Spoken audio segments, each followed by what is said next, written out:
Selamat pagi Pak Sahrul Alim. Ya, Bu Nuri, bagaimana? Berkaitan dengan tugas kami untuk wawancara teman sejawat, kami mau minta bantuan Bapak untuk menjawab beberapa pertanyaan dari kelompok kami. Yang pertama berkaitan dengan profesi Bapak sebagai ASN, khususnya dosen di Unram. Sebutkan contoh pelayanan atau kegiatan yang Bapak lakukan yang berorientasi pada upaya bela negara. Kalau kita kaitkan bela negara ini dengan porsi kita sebagai dosen pengajar, akan mengacu ke tridharma, yaitu pendidikan, pengabdian dan pengabdian. Kaitan dengan bela negara, di mana kita melaksanakan kegiatan pendidikan, kita mengajar, kita memberikan materi, menjalankan praktikum kepada anak-anak atau mahasiswa. Saya pikir berkaitan saya dengan bela negara karena tujuannya adalah untuk mencerdaskan kehidupan bangsa. Saya pikir kaitan bela negara dengan pekerjaan kita sebagai ASN, khususnya dosen, mungkin seperti itu, Bu. Kemudian pertanyaan selanjutnya, bagaimana cara atau upaya Bapak dalam menciptakan atau mengkondisikan lingkungan kerja yang demokratis?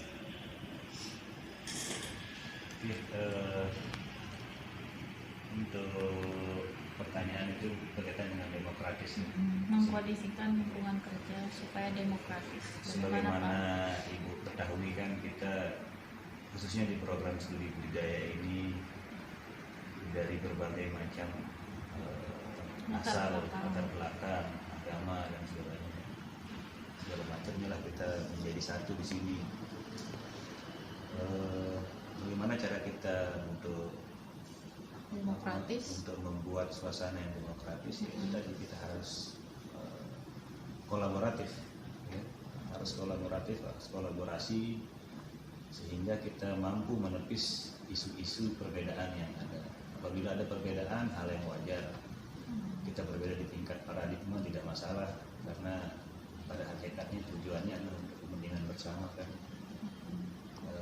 Segala macamnya harus disesuaikan dengan musyawarah lah, mufakat kalau ada permasalahan atau perbedaan sidang pendapat, sehingga tercipta situasi yang kondusif, yang demokratis, yang ujungnya membuat pekerjaan kita lebih ringan dan mudah lah ya, sehingga tujuan bersama kita tercapai.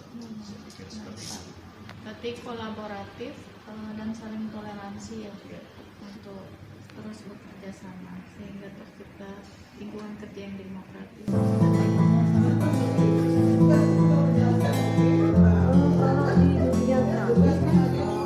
Korupsinya memang tidak ke uang ya, jarang sekali yang ke uang, tapi waktu. Oh, waktu ya Bu ya. Jadi kami berusaha untuk disiplin waktu, Waktu. Kemudian dengan begitu padatnya kegiatan tridharma itu yang harus kami imbangkan. Jadi bagaimana tetap ada imbangan waktu sebagai rasa tanggung jawab kita ya, sudah berjanji ya pada saat menjadi ASN itu ya mengajar bagaimana melayani masyarakat sebagai kegiatan pengabdian, meneliti juga ya, sehingga ada imbangan begitu. Nah, korupsinya dosen ya korupsi waktu, dan kami tidak mau itu, meskipun tidak nyata terlihat akibatnya, atau tetap sebagai apa ya, orang beragama ya, itu rasa berdosa itu ada. Nah, biasanya saya kalau misalnya hal seperti itu lebih banyak mengarahkan ke apa ya, memberikan waktu yang lebih untuk kepada mereka gitu ya, memberikan privat. Kalau sekarang tidak bisa secara langsung lewat Zoom misalnya ya, bimbingan di hari-hari di luar hari kerja, Sabtu, Minggu, bahkan untuk yang kerja yang apa namanya yang sudah bekerja pun saya siapkan konsul di rumah ya, tapi ya perempuan gitu ya, perempuan di rumah di hari Sabtu dan Minggu untuk skripsi. Jadi itu tanggung jawab saya, karena apa?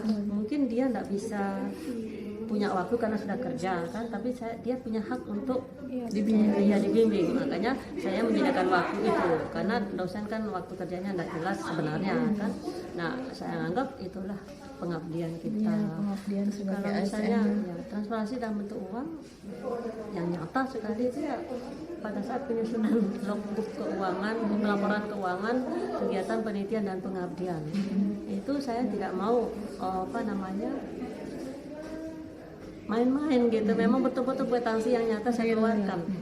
Bahkan ada beberapa yang tidak bisa kita identifikasi ya, jadi ya lebih saya merasa inilah yang real, yang tidak tercatat banyak, tapi yang kami laporkan itu ya agak sedikit dibanding yang nyata kami keluarkan gitu. Laporan kegiatan penelitian biasanya begitu. Itu memang harus betul kami akuntabilitas kepada kwitansinya, waktu untuk dan seterusnya itu.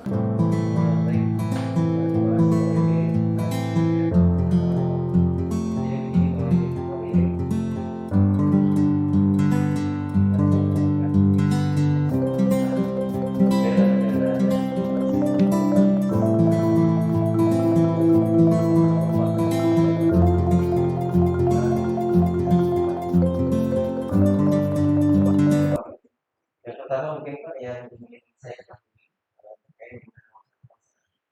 Jadi kalau menurut Bapak bagaimana sih peran kami sebagai ASN memadai kawasan? Baik, terima kasih Mas Taufik. Tentunya kita sebagai ASN dan kira-kira sumpah, tentunya kita sebagai tonggak utama ya untuk melakukan yang namanya kawasan kebangsaan. Kadang-kadang kita secara umum sangat paham sekali apa itu kawasan kebangsaan. Namun ketika implementasi kita sebagai seorang ASN kadang-kadang sedikit nilai-nilai apa yang perlu kita kembangkan, terutama kita sebagai seorang ASN di hadapan masyarakat, di hadapan mungkin kita mahasiswa maupun secara umum masyarakat. Nah, tentunya hal utama adalah bagaimana kita menjaga yang namanya solidaritas. Jadi kawasan kebangsaan ini bisa kita mulai dari hal-hal kecil di bidang kerja kita, terutama bagaimana kita memberikan sebuah pelayanan yang sebaik-baiknya, kemudian bagaimana kita mencoba menolak hal-hal atau tindakan-tindakan yang merugikan masyarakat umum ataupun negara secara keseluruhan. Tentunya bisa dibantu dari zona integritas tadi, tidak menerima suatu hal yang bukan menjadi hak kita karena kita sudah dibayar oleh negara. Tentunya ini merupakan hal yang sangat penting sebagai garda terdepan daripada ASN. Selanjutnya wawasan kebangsaan ini perlu juga kita keluarkan kalau misalkan Mas Wafik sebagai seorang dosen, perlu juga memberikan nilai-nilai suri teladan terhadap masyarakat pemasaran umum, bagaimana melakukan tridharma perguruan tinggi dalam hal pengajaran, pengabdian kepada masyarakat, juga dalam penelitian. Hal-hal yang mengenai wawasan kebangsaan itu perlu ditonjolkan. Tidak hanya kita merupakan konsep wawasan kebangsaan, tapi juga bagaimana implementasinya secara khusus dan juga umum terhadap masyarakat. Dan yang balik Pak ya. Yang kedua kan pembela negara. Kalau mau tahu ini, bagaimana sih pembela negara? Tadi sih bagaimana Pak? Baik, seperti yang kita pahami, kita ini kan merupakan masyarakat yang plural ya, berbagai macam kalangan. Tentunya kita harus menjaga yang namanya amanah para pemimpin bangsa kita, terutama kaitannya dengan bela. Kita selalu menggaungkan namanya NKRI. NKRI itu harga mati. Nah, kita paham NKRI harga mati. Namun seiring dengan perkembangan zaman dan kehidupan perekonomian, kadang-kadang itu bisa memberikan pergeseran terhadap pemaknaan daripada bela negara. Bukan berarti kita harus berperang, tapi kita sebagai seorang ASN bisa menegakkan dari dalam diri kita sendiri bagaimana kecintaan kita terhadap negara kesatuan Republik Indonesia. Tentunya kita akan memberikan sebuah hal-hal positif yang tentunya mendukung daripada bela negara. Sebagai contoh, Mas Wafik sebagai ASN, dosen, tentunya bisa menerapkan memberikan value-value atau nilai-nilai apa yang bisa dikembangkan oleh mahasiswa supaya bisa memunculkan bela negara tadi, misalnya seperti tingkat kemahasiswaan, misalnya Mas Wafik bisa membantu untuk pengembangan latihan kepemimpinan dan organisasi. Di situ bisa diberikan sharing session tentang bagaimana mahasiswa sekarang atau generasi milenial ini untuk bisa turut serta membela negara, baik dengan cara belajar yang rajin, kemudian bisa melakukan inovasi dan kreativitas yang tinggi untuk mereka mengembangkan dirinya, sehingga dapat meningkatkan derajat daripada bangsa kita dan mata dunia. Itu yang paling mungkin itu Mas. Sangat penting juga, sangat penting jadi pemerintah. Saya Pak berkaitan dengan sistem demokratis di Indonesia. Ini kami tanyakan